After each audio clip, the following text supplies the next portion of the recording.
વાત કરીએ જામખંભાળિયાની તો જામખંભાળિયામાં ઝેરી ખોરાક ખાતા ઘેટાઓના મોત થયા છે કે જ્યાં શક્તિનગરના માલધારીના 9 ઘેટાના મોત થયા છે।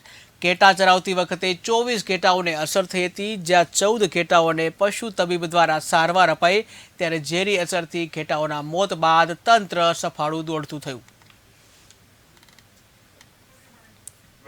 રસ્તામાં 130 ઘેટા લઈને જતો હતો, એમાં 25 થી 30 ને અસર થઈ હતી દવાની। એમાંથી 9 ઘેટા મરી ગયા અને બાકી આપણે પશુ દવાખાના ડોક્ટરે આવીને બચાવી લીધા 15 થી।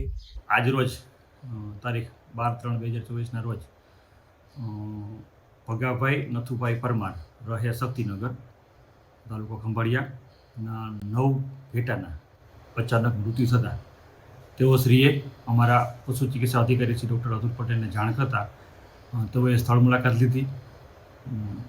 જે બીમાર ઘેટા હતા એને તપાસ્યા અને જે મરેલ ઘેટા હતા, જે મૃત્યુ પામ્યા હતા, એનું પોસ્ટમોર્ટમ કરવામાં આવ્યું અને પ્રાથમિક દ્રષ્ટિએ સારવાર અને હિસ્ટ્રી ઉપરથી એવું લાગે છે કે કોઈ કેમિકલ પોઈઝનિંગ ખાવામાં આવી ગયું હોય, એને લીધે મરણ થયું એવું લાગે છે। એટલે કોઈ હાલની દ્રષ્ટિએ કોઈ રોગચાળો હોય એવું લાગતું નથી અને જે પણ ડૉક્ટર દ્વારા સારવાર કરવામાં આવી છે તે સારવારને લીધે અત્યારે જે 14 ઘેટાની સારવાર કરી એ સંપૂર્ણ સ્વસ્થ છે। એનો મતલબ એવો થાય કે રિસ્પોન્સ ટુ ટ્રીટમેન્ટ છે, એટલે આપણે જે નિદાન કરવામાં આવ્યું પ્રાથમિક દ્રષ્ટિએ એ નિદાન સચોટ છે અને હાલ જે 14 ઘેટા છે એ નિગરાની હેઠળ છે અને